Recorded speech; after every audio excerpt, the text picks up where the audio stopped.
In his memoir, Spare, Prince Harry paints a portrait of his father, Prince Charles, that diverges sharply from traditional images of paternal warmth and affection. Harry describes Charles as a man seemingly unprepared for the full responsibilities of fatherhood, a sentiment that starkly contrasts with the nurturing embraces often associated with parental roles. His recounting includes a poignant moment when, after learning of his mother's tragic death, he received no comforting embrace from his father, a gesture of solace that might have been expected under such heartbreaking circumstances.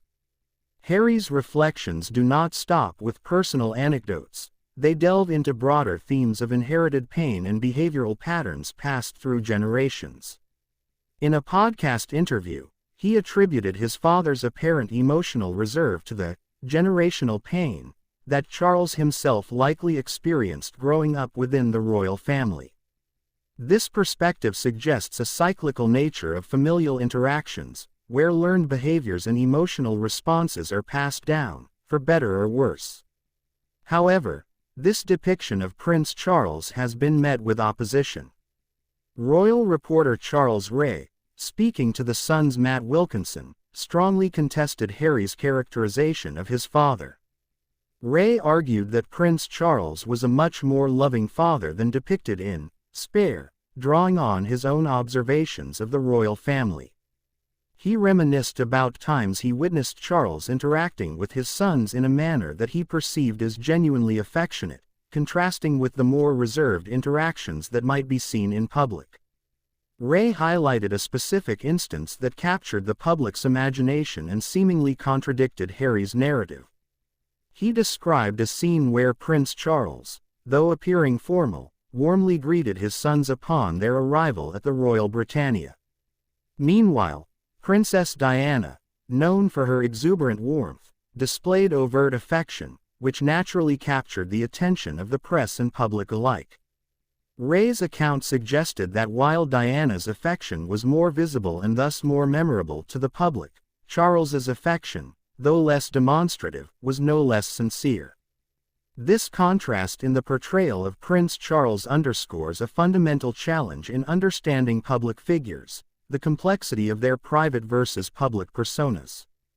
While Harry's experiences and perceptions form the crux of his narrative in Spare, they represent a singular perspective, shaped by personal interactions and internal emotions that may not always capture the entirety of a relationship as observed by outsiders.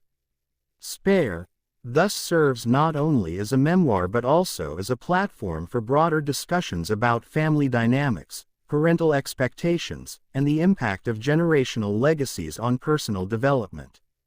It invites readers to consider how public perceptions of figures like Prince Charles are influenced by narratives that both align and conflict with personal accounts from family members. Moreover, the conflicting narratives between Harry's memoir and reports by observers like Ray highlight the complexities of familial relationships in the highly scrutinized context of the royal family. They prompt a reflection on the nature of memory and storytelling, and how personal experiences can diverge significantly from public perceptions. This discrepancy is particularly pronounced in the royal family, where personal moments are continuously observed and interpreted by the media and the public.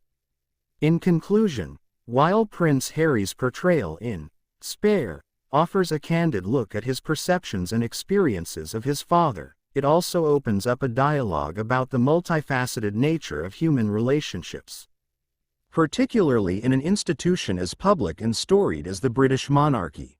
As narratives like Ray's emerge, they provide a counterpoint that enriches the public's understanding of these relationships, reminding us of the layers and perspectives that complicate personal histories and public personas alike.